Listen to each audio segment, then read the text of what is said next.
అలా ఉన్న శివుణ్ణి కావాలని కోరుకుంటారు. తర్వాత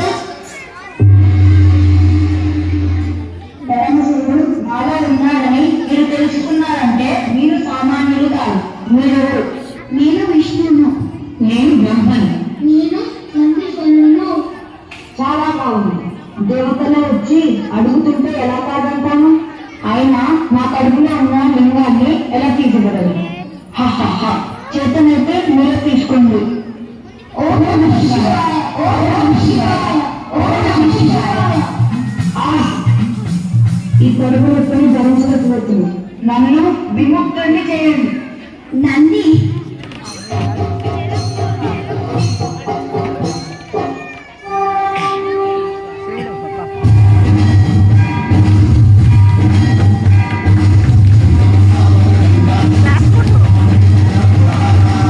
మూర్ఖత్వంతో మిమ్మల్ని బంధించండి. నన్ను క్షమించండి. గజాసురా, నేను చేసిన తప్ప అయినా నాపై నీకున్న భక్తికి నిన్ను అనుగ్రహిస్తున్నాను. చివరిగా ఏమైనా కోరుకో. నా శిరస్సు ఎప్పుడు నీ సన్నిధానంలో ఉండాలి. నా కళ్ళు సదా నిన్ను వీక్షించాలి. నీవు నా చర్మం ధరించాలి. తథాస్తు. ధన్యుని స్వామి.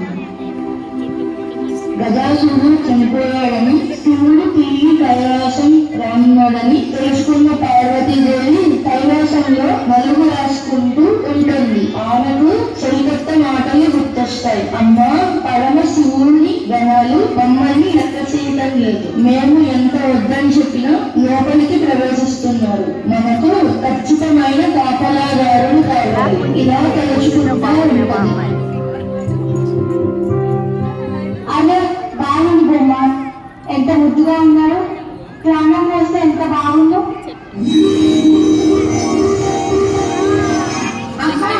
నాయన, అమ్మా, నేనెవరినమ్మా?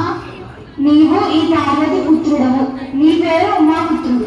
అమ్మా, నాయన, నేను స్నానానికి వెళ్ళి వస్తాను. నీవు బయట కాపలా ఉంది. ఎవరిని అనుమతించకు. ఇది నీ రక్షణ కోసం.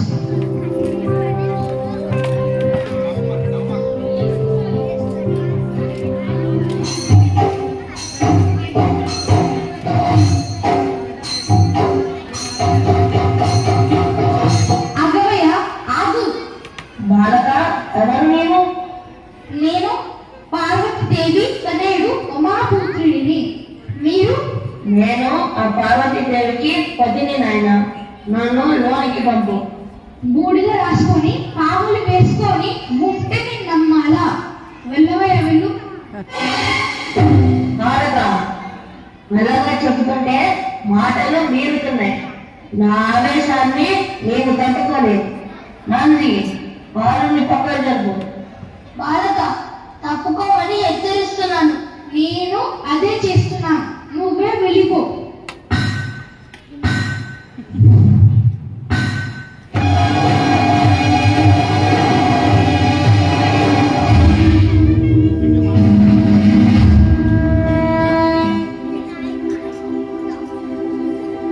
ప్రణామాలు స్వామి. లోపలికి వస్తున్నప్పుడు ఏ వింత విశేషం గుర్తించలేదా?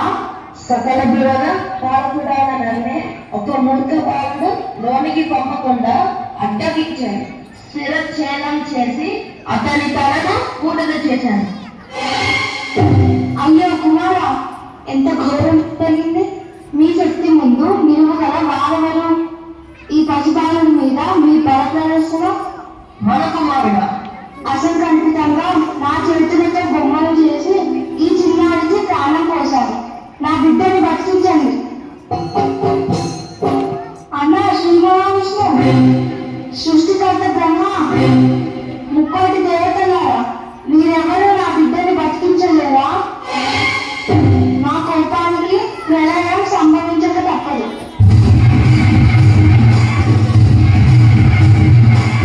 అమ్మా పార్వతి, శాంతించు తల్లి. జగన్మాత పరమేశ్వరుని కరుణతోనే నేను సృష్టిస్తున్నాను. శివుని వలన బాలుని కళ భస్మం అయింది కాబట్టి ఈ బాలుని శివుడే బతికించగలడు.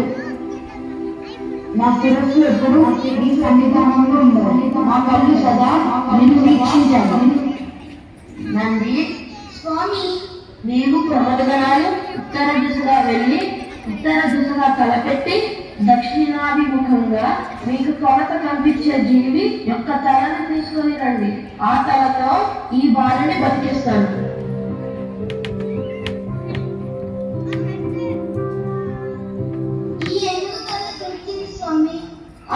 మా అందమైన చిన్నారికి ఏడుగుదవా? బాధపడకు పార్వతి, జనానికే మాతమైన నీకు ప్రత్యేకమైన మమకారం ఉండరాదు. అందరూ నీ బిడ్డలే. తల్లి, ఏనుగు తల బుద్ధికి జ్ఞానానికి ప్రతీక. ఈ బాలుడు మహావిజ్ఞాని మహాబలవంతుడు అవుతాడు. పరమ క్రూరుడైన రాక్షసుని చంపడానికి నా సృష్టిలో జన్మించని వాడు విజన్ముడు, ద్విముఖుడు, జ్ఞాని అయిన వీరుడు కావాలి. వికృతంగా ఉన్న నా కుమారుడిని నలుగురు చూసి నవ్వితే ఈ బిడ్డకి కామరూపం ప్రసాదిస్తాడు. ఎవరు కోరిన రూపంలో వారికి కనిపిస్తాడు. మీకు పూర్వ రూపంతోనే కనిపిస్తాడు.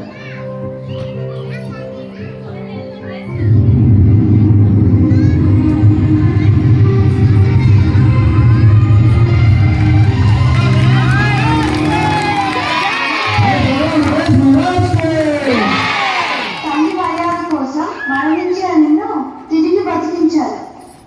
తండ్రి, శ్రీరస్తునైనా ఇకపై ఈ ఉమాపుత్రుడు వినాయక నామధేయంతో పిలవబడతాడు.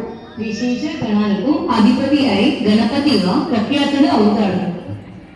నన్ను ఆశీర్వదించండి.